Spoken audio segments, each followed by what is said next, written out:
One of the aspects that shape the most the way I try to communicate when I moved from Mexico, because I am Mexican, right, to Europe, to Germany, was the low context versus high context communication.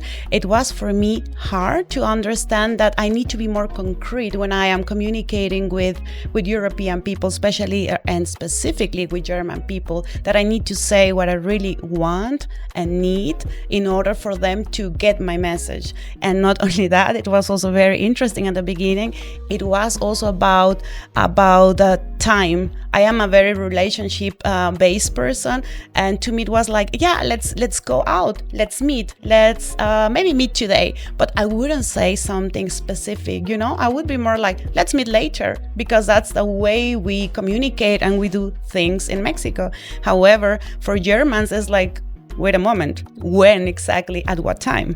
So it would be for me super, super weird at the beginning that I needed to really plan and sit down, and a friend or someone I knew at the beginning would tell me oh yeah, let's meet, but we can't do that spontaneous, we need to plan. So what about, they would take the agenda and then be like, what about we meet in 2 months, I have a time on a Saturday from 10 till 12. That blew my mind at the beginning.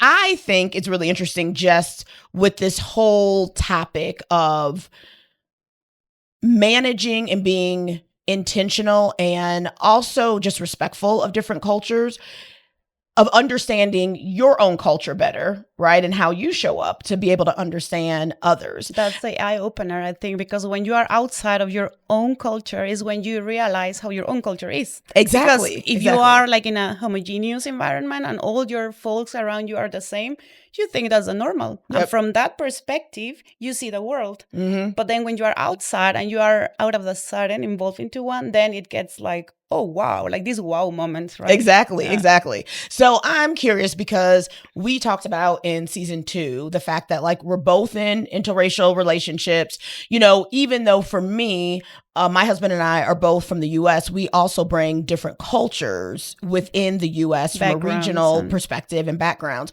So, but you've shared with me, Gisela, and I want the audience to hear this, some of the ahas that you've had in your personal relationships as it relates to cultures. And specifically, you having read the culture map, which we haven't talked to the audience about yet, but we will share more about the culture map through this episode and also on our Instagram. But share a little bit about that, because I'd love for people to hear what your learnings were and what you learned about yourself, and also how to communicate better with others personally in your life. No, that's true. It's been a journey, I would say, because I've been now 15 years abroad. And first, so being raised and born in Mexico, very Mexican. My parents are Mexican, in Mexican university, and then moving to Germany. And then later on, I moved to South Africa, right? And then I'm back in Germany. So it's been a whole way of decoding and navigating these different aspects of a culture. So, and one of my discoveries this past year, 2025, was reading exactly this book that you're talking about. We had this conversation, is A Culture Map from Erin Meyer. And to me, it was oh my God, this basically explains a lot of things that I have been discovered throughout the years. And I was just acting in a very intuitive way. And then just to see it written there, and there is a reasoning behind that, that's to me mind-blowing, because it doesn't only apply to my career, because I started my career always abroad, not in Mexico, but also in my personal relationship. So I'm Mexican, my husband is German, and it starts with the communication. I wasn't aware I am from a high context culture. My husband is from a low context culture, meaning what you see from him is what you get. What you read from him, what you hear from him is exactly what he means. He doesn't mean anything else. Whereas to me, I might say, it's also maybe a classic Latin thing, I don't know. But also I would say no, it's not a problem. but like with that sound in the voice, like it is a problem. And he would never understand that because of like you are saying it's not a problem, and these little things that maybe for Latin people, for Spanish, Hispanic people, you get it because you kind of read the air, you read between the lines, you know how it is. That's the high context culture. We see faces, we see what we don't tell. But in Germany, people are very direct. And I think in the US is the same from what I have read. And, we are friends since a year. So I know you by now also quite well, I would say. It's more direct. So if you tell me, no, I don't like it, you don't really like it. So this was to me like a wow moment to just, like understand and see it has a name. Yep. So that's a thing. Another one was, for example, the trust. How do you build trust? In Mexico, we are so relationship-based. It's like in South Africa. We have our friends, like who are we doing business with in basing always on trust, like on relationships. Like we need to know, like, is this a good person? Like, is this a reliable person? Is he gonna just go and take my money? Like these kind of things, because we live in a very flexible, dynamic environment and it's kind of unpredictable. Yep. Right? Whereas for European, and not all of them, but many European countries, and maybe for also like in the States, it's more about task-based. If you show me what you do and it's fine, then I trust you. I don't need to know your whole background. What do you think about that? Yeah. Well, I think it's mind-blowing. Yeah. And for me, it really resonates with work. Yes. So from a professional perspective, so when you talk about like task-based trust versus relationship-based trust, and I also read the book, The Culture Map, and that was one of the biggest ahas for me as well, because I think because I've worked in global environments so long, and like you said, it's kind of an intuitive thing. I wasn't able to necessarily put words to it or understand why. Exactly. I've leaned into more of that relationship-based trust, which is different than in the US. If you look at the spectrum of research that Erin has done for that book, that's true. The US is a little bit more task-based.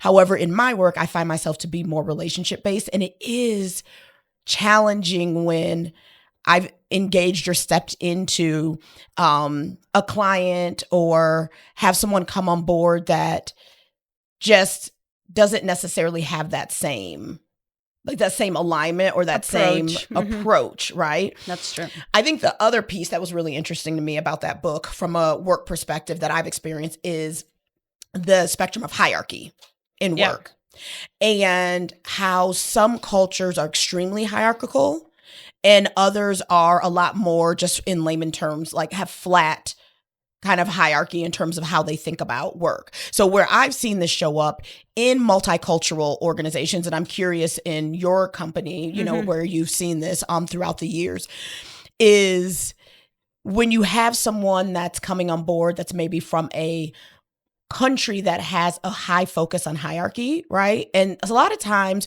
these are very different countries, anywhere from like a country on the continent of Asia to countries in Europe, right? To countries in North America. Absolutely. And so it's not just like one country that is hierarchical. It's a different set. And so I've seen it where, you know, someone who may be in what a leader perceives as a lower level, just reach out to a senior leader and say, "Oh, let's go to lunch, or would you love to get a coffee?" Because it's super flat, right? There is not a problem. Like no one would think like, "Oh, is this person trying, you know, to skip the like actually skip over me or go behind my back?" Or, but it can cause like real trust issues if the person that they're quote unquote skipping over is from a hierarchical context, because they really feel that is a disrespectful way, absolutely, of engaging with that leader. Not necessarily that they don't want that person to engage with that senior leader or go to lunch, but they would have preferred for that request to go through them.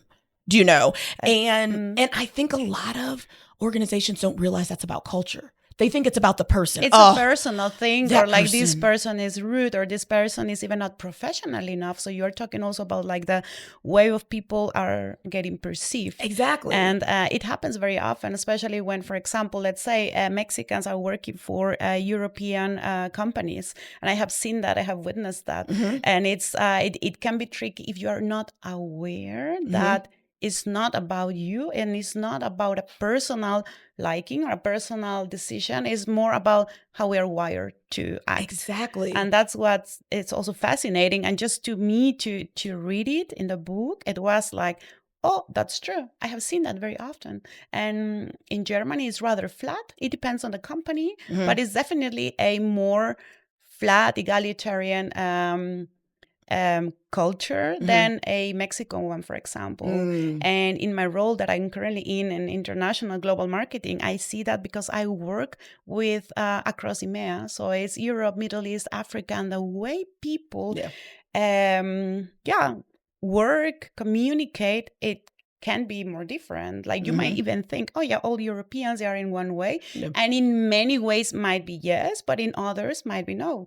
And that's, I think, the first step when you want to work in a global environment, to be very aware and just always maybe ask questions, because then you will understand, it's not because a person is, like the decisions or the way they are putting themselves out. It has to do more with the way they are wired. Exactly. And when you just said that, two things popped up to me from a work perspective. So one is feedback. So I have found that to be a huge challenge for a lot of people, which is like just as a manager, giving feedback to your direct employee, as a direct employee, being able to have a manager that's open enough to ask and request for feedback, and the direct or indirectness of that feedback. So also, sorry to interrupt, Yeah. but also not only whether it's direct or indirect, also whether it's positive or negative feedback. Exactly. It's also super interesting to see that, for example, Americans, they are actually quite direct, but when it comes to negative feedback, they're not. No. And if you have an American manager giving feedback to a French, for example, French are super direct in negative feedback. Then they are just like not communicating. They just go in different directions. Well, and it's, in the US, one thing that, and I can say this because this is how I was taught to give feedback, it's like you sandwich it. So you give, that's true. Even if you have constructive, I'm going to call it constructive feedback to give, you sandwich it with positive feedback, which means positive feedback is the bread. Yes. So you give positive feedback first, then you give the constructive feedback, then you give one more positive feedback. And if you're speaking to someone of a different culture that has a focus of, if you have negative feedback, then just give me the negative feedback. What they're going to hear is the positive feedback, because that's what you gave first. Exactly. And that's what you gave last. And so they're going to continue on, and then you're going to wonder, we just had a whole conversation about this. And you didn't get it. Like, like the message didn't come across. Yeah. And I do think that there's an opportunity for us as individuals and professionals to step back and not just assume things are a person, but actually learn who they are from a cultural perspective. So one thing that I've done with both clients and also friends who have had these situations, and we can provide more information about this too on our Instagram, is just having an opportunity to communicate with your team. This is whether it's you're a leader or you're joining a team as a colleague, is ask folks, how do you like to work? Like, what is your working style? And find out how they like to get and receive feedback, how they prefer to communicate, whether it's direct or whether they feel like, it can be challenging for me to get direct communication. And so what I would prefer is like having some time to actually think about that, write it out, in an email here, so just understanding that piece of it is what I have found allows people to be a bit more open to those differences. I think also like one of the things is just to communicate more why I am doing what I am doing. Like if you tell that in advance to your, and not only in a like a business landscape, but also private. Like if you share, like, you know what, I am doing this because I think this will help me to find a solution on that. So when you start communicating and explaining, maybe in a meeting, like, why are you starting to take certain decisions, or why are you asking everyone instead of you alone taking a decision, or why are you leading a project in a certain way, I think that helps a lot to the people to understand, there is where she is coming from. And also, like, on a private scale, like with friends, I just realized, like, some European friends will tell me, I am doing this because I prefer because of that. Like whatever the example is, just this of communication thing just made me think, okay, I never thought about it, because it's just not a thing for me, but it doesn't mean it's not a something relevant for you. And I think that's super, super valuable as well. Yeah, exactly. And I would say kind of what I left with from that culture map book is, one, the importance of, yes, recognizing how others' cultures support and impact who they are and how they show up, but even being more aware of how my culture has impacted me and where the areas that I can shift or be agile to be open, right, to someone else's more culture. Culturally agile. Exactly. That's super, super interesting. Also, probably you have changed also over time, because you have been living abroad already a good amount of times. And when the second culture starts shaping your own behavior, then it's you change. And change is good. To me, it was also very interesting to see, okay, where is the Mexican description, the Mexican scale of, like, how is our culture shaped versus the German one. And then just to see, okay, over time, in the book, there is also it shows you this tool where you can do it for yourself. And then to me, it was also like an eye-opener to see, I have changed. Like, here is a Mexican scale, and here is a German one, and I am somewhere in between. I'm no longer like fully Mexican in the ways maybe I think or I conduct myself. And in others, I am also more towards the German aspect. In others, not at all. But it shows that, yes, you evolve and you adapt and adopt some of the things of the culture you are in. Exactly. And that's meeting in the middle. And that's meeting in the middle. So I think 3 things that I'm leaving with from this conversation, and also the book, The Culture Map, which we do highly, highly recommend, especially if you are working or living across different cultures, different geographies. It's just a great opportunity to either learn or just remind yourself of how you may be showing up and why others may be showing up that way to you. So one, I would say, is like, let's continue our growth opportunities, our learning opportunities as we step into 2026 and take some time, and we would highly recommend that book. I think secondly, in your life, whether it's personal or professional, just spend a couple of minutes sitting down and getting feedback from folks, and also asking folks what works well for them, what you could be doing differently, right? How you could be showing up differently for them, and being open to that from a cultural perspective. And I would say 3, in work, recognize that not everything is about someone personally. It really could be about who they are, where they grew up, what their value system is. And that doesn't mean that they have negative intent. It just means that you all may have 2 different cultures and backgrounds you're coming from, and it's an opportunity to meet in the middle. Exactly. And just to learn from each other.